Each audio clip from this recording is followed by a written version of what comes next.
after my father died in 2011, I realized that I would have to find my own way to cope. And the only way that I could cope was to try to understand what was happening inside of me and face the emotions of despair and anger and resentment and loneliness that plagued me. When I started to share those emotions with other people, I found that people they felt the same way. The hardest thing was hiding from them. And so TAPIN became a concept, a challenge for us, and is to help the world become a more emotionally connected place. We do this through art installations that allow us to experience each emotion one by one. I think it's important to face emotions because if we don't, they'll get the best of us. To me, TAPIN is this medium where people are able to open up because somebody else has opened up and shown what's really inside them. It's only when you face your emotions can you begin to really own them and control them. And one example from my own life, I recently began recording what made me happy, and only once I began recording those things and looking at the patterns did I understand for the first time the things that really made me happy, and they were totally different than what I thought they were. The TAPIN movement as a tool to connect not only with other people, but with ourselves and our lives and things that are holding us back. The first word that comes to mind is permission. And I think it's TAPIN. I think it's a connection among so many people who express their emotions and find connection and common ground among them. So I'll go to a quote, if I can, from Ian McColler, and he says, "We have to wake up to the privilege of what it is to be human." And I think that TAPIN really allows us to connect in such a human way, both to ourselves as beings and to the community around us as well. And the movement we're building is something I go through every single day. And when I talk to others, it's something they're going through every day, is facing their emotions. And that makes me feel very on purpose. TAPIN is about living free, about having the freedom to understand and expose our emotions. Join us and tap in with us. How can you help? Our goal is Coller.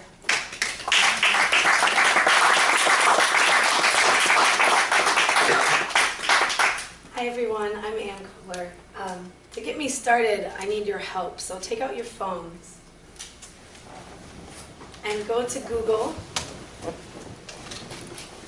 and type in my name, A-N-N-E, space K-O-L-L-E-R, and click on images.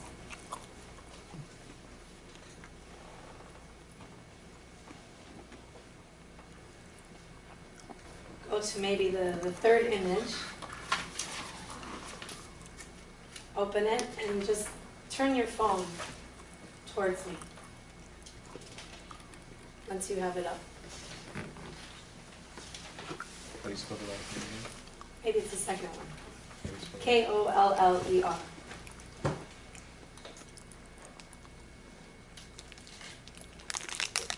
Not that one. You'll know what I'm talking about when you see it. The fourth one. Yes. Just hold it up.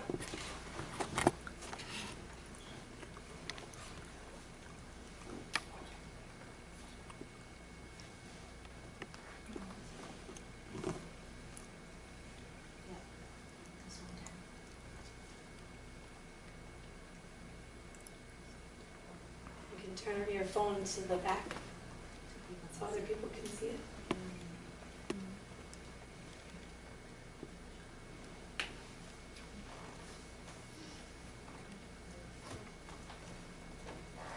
It's funny, it comes up different every time.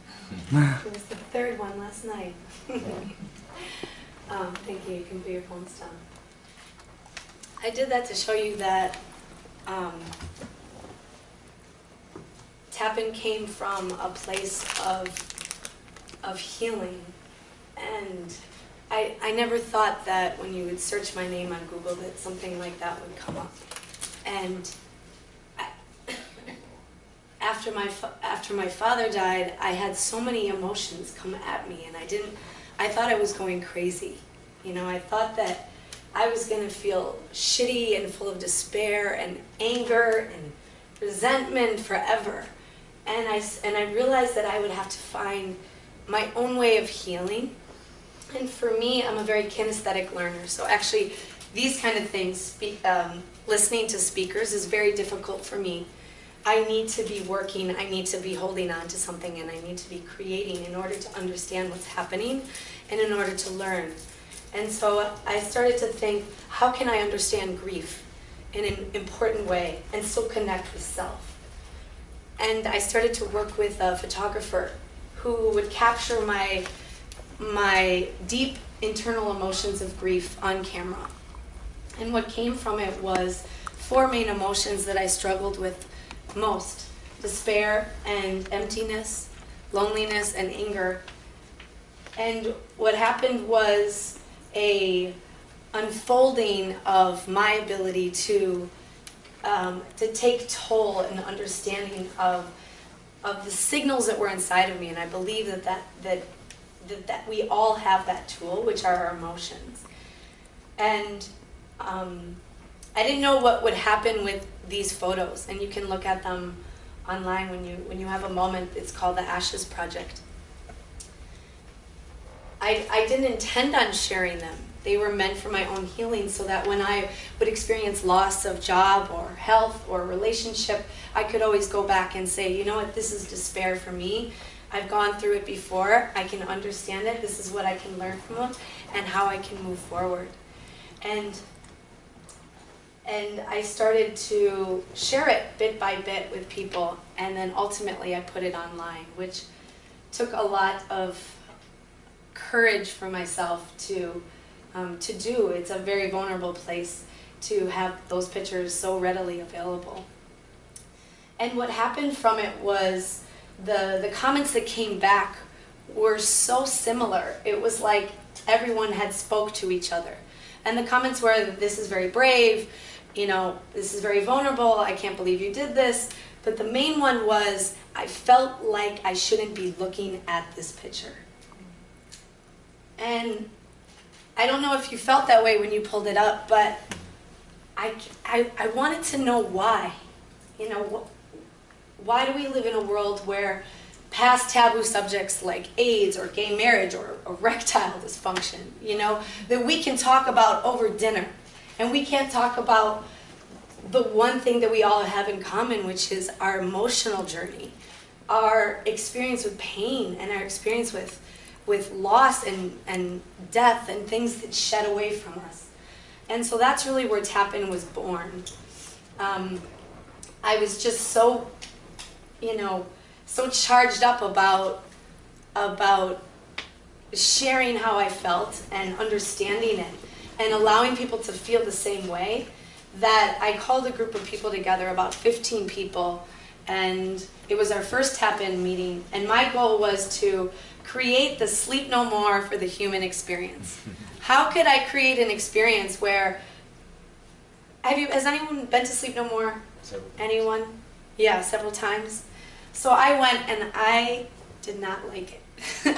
I'm probably the only person that didn't like it, but the reason why I didn't like it is because I didn't feel engaged. I didn't feel part of it. I was an outsider with a mask on. I wasn't part of it. And I said, what if we could answer this question that I have, is why is it so hard for us to talk about our emotional experience and about loss, and combine it with this thing that's just blown up, which is interactive art, and people not wanting to just look at a painting anymore, to want to draw the painting, to want to be part of the painting, to want to share the painting. And how do we create a space where you could walk in and you could pick your own journey and go into rooms where the emotion would come to life? Maybe, could it be a way for us to take something so intangible and something so hard to conceptualize, which is our emotions and how we feel, into a space where you can taste anger, where you can feel fear, where you can touch despair, where you can hear happiness?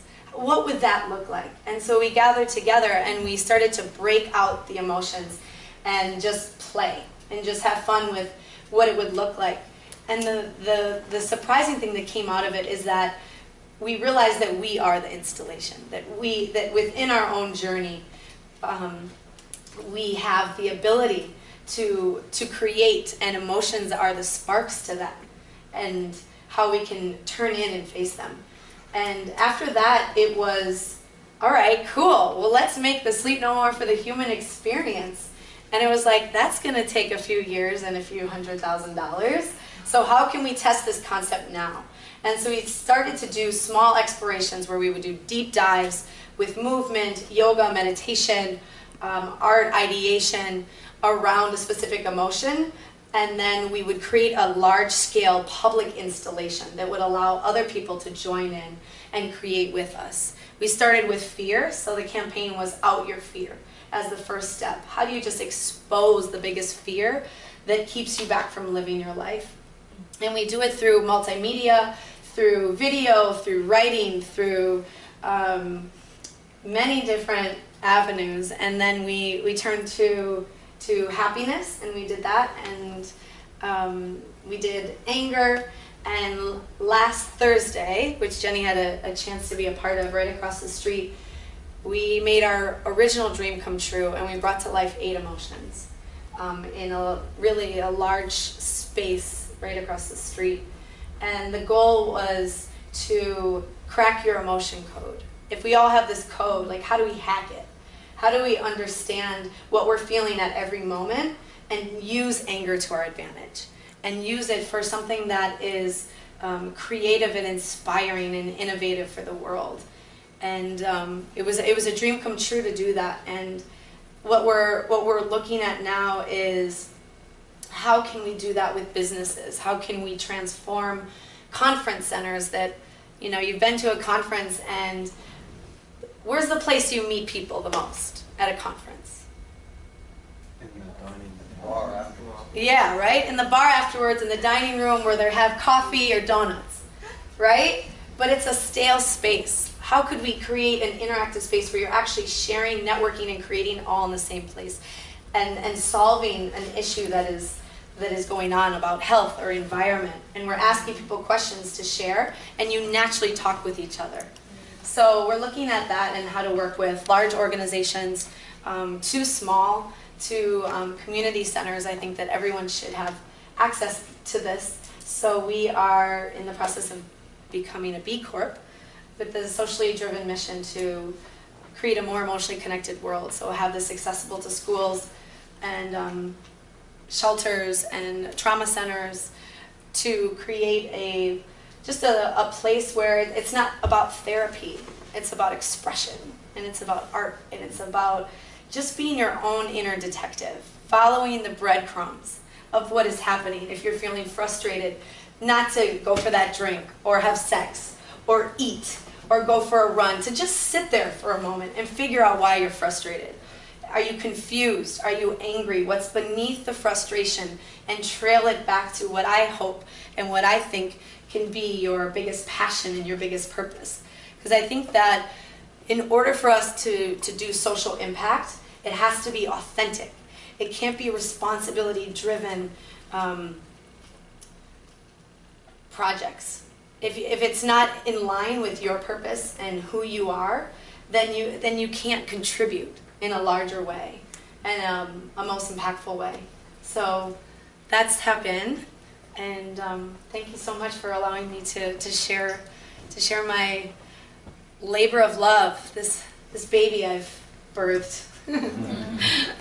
Thank you, Anne. So, a couple of minutes for questions. Anyone for Anne, please? Okay. I'm not exactly sure what the question is, but I was writing, something just came through for me about what sort of my mission in a way, and it's really understanding that people's the unexpressed creativity in people is a big issue in the world today. A lot of people are spending a lot of their time, too much of it often, doing what they have to do to survive, caught in the survival model, and not having time or the energy or the know-how or whatever it is that's stopping them from being creative. And that energy, the energy of our expression that we're talking about, when it isn't expressed creatively, becomes often a destructive behaviour or invert. And I think that that's a big concern. And you mentioned consumption of things. That consumptive behaviour that we are rampant with in the consumer society is eating the planet, which is what you're talking about. So I feel like this is really interesting and potentially dangerous. We're already experiencing the dangers of it, but also this potentially exciting new period. But how to get people plugged back into their creativity beyond these blocks. And so my own journey and my own process has really been about finding my way to be confident, to be creative again, and I'm still working with that process. But I'm just really interested in what you had talked about channeling anger, for example. Anger is a very powerful emotion, and we consider it this destructive thing, you know, when it's unleashed on somebody, you know, that we care about, we don't even know. Yeah. You know, it has repercussions, and ultimately we can justify all we like, but it feels bad, and it can be, you know, really harmful in the environment. Whereas if somehow I can identify, oh, hang on a second, I have this thing going on, there's a charge, and then I understand where I can implement that in a creative way as opposed to a destructive way. And so I was just interested in, and maybe I need to come and do this in a deeper way with your workshops or your seminars, but if you could speak maybe briefly about how you've understood being able to transmit or alchemize that anger and use it effectively as a, you know, like anger in terms of like social change can be really potent, but how, yeah, maybe just a couple of words. Sorry, I spoke a lot. That was a big question. I didn't know what the question was, but I knew there was something that had to be explored. No, I'm so glad you brought that up, because what I found with going through grief is I was at my most creative, which I felt a lot of guilt from, because I thought, well, how am I getting all these blessings and all this creative energy from, you know, somebody I want to be, that I want to be here, you know. And anger was my most valuable emotion. It still is today. If you ask me what emotion inspires you most, which is the question we asked on Thursday, and we have, if you go to www.crackyouremotioncode.com, you can do a little activity that will help give you your emotion code. But for me, it's anger. And what I found with anger is when I wrapped it in compassion and treated it as, you know, I don't know if you know Rumi's guest house poem of treat every emotion, you know, as a guest in your home. And that's what I started to do, is like, all right, anger, I know you're here. Got it, right? I'm going to coexist with you for a while. I'm not going to push you away. I'm not going to resist you, because I know once I resist you, it's going to persist. And what happened from anger of losing my father, of, you know, I had to run his company after he died, and finding out all the people that had stolen from him, that had deceived him, and becoming a CEO overnight, and just being angry at him for leaving me with all this shit, I started to pull back the layers and realize I was frustrated, because I am an entrepreneur. And I was raised in a family of entrepreneurs, and I've always resisted that, because I saw the struggles my dad had, and beneath that it was like fear of going out on my own. And beneath that, and keep peeling it back, I found passion, that I'm a leader and that I am a creative being, and I can do this by myself. You know, I can go out on my own and take that step and take that risk. And I think that and what we found from Thursday night and from all this work we've done is that people are most creative when they can take an inner toll, an inner pull of what is happening inside of them, because that's what your emotions are for. And they're just temporary. Emotions are motion, energy in motion, right? They move in and out of our lives. They do not control us. And a lot of people say, well, I don't agree with you. I've had many, many talks with people who are like, what if someone was murdered right in front of me, or people that have experienced genocide and mutilation and abuse? How can you tell them that they control their emotions? And it's a matter of being with them and understanding them. You know, it's not a wrong or right, or as humans, we're so afraid that if we experience anger, we become an angry person. We become the embodiment of the emotion. But the emotion is just there as, I like to call it, it's a VIP pass to a really great party. Right? You can turn it away, or maybe a party you don't know about. You can turn it away and ignore it and not go to the party, or you can go to the VIP room and test it. You can stay for a little while, you can leave, you can, bring friends to it. And how do you take that VIP access pass and make it work for you? And take that anger and sit with it, understand it. Not just put a smile on your face that we're taught when we're young. Don't cry, honey, don't feel jealous, don't feel angry. But if we asked our children, why are you feeling angry? Sit with me, talk me through it. Why are you frustrated? What are you afraid of?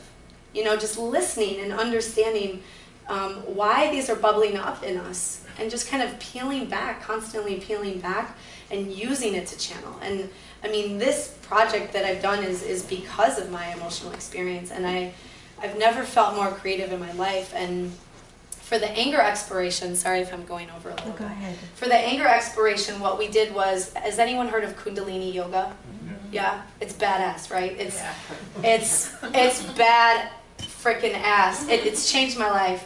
And what we did was we had a 3-hour session where we had one of my teacher, a world-renowned Kundalini yoga teacher, who did yoga. Kundalini yoga is basically, they do different kriyas and meditation. So kriyas can be 5 to 7 exercises. So imagine an exercise like this, where you're just putting your hands up and you're going in and out. You'll do that with a certain breath for 5 minutes. Okay, and then you'll do different poses and you'll hold them for long periods of time, and what starts to happen is you actually get frustrated and you feel this anger bubble up. And so we did a kriya on anger, and after each exercise you were asked to take an oil pastel and draw. So you'd go exercise, draw, exercise, draw, exercise, draw, with the idea of just embrace your anger as if it was a wailing, screaming child. Would you walk away from a wailing, screaming child who needed you? No, the anger is the same thing. How do you embrace it with compassion, wrap it up, and then find that anger is actually a channel for creativity? And that's what happened after the workshop. People kept coming back to me and saying, I can't sleep, I'm so creative, look at what I created, I quit this job, I left this relationship, I started a book club, there were so many things, that came out of that. And what we found was, the Buddhists say that anger is repressed sadness. And we found that anger, and even to bubble up further, emotions, anger is repressed creativity. It's just, you want to do something and you can't because your boss won't let you, or you don't think you have enough money, or you don't have the right people on your team. That's what it is. So, I'm so glad you asked that question, but the more you can understand your emotions, the more you understand who you are and your ability to be creative and create the things that you want to do and change the things that you want to. So, thank you. Anyone have any other questions?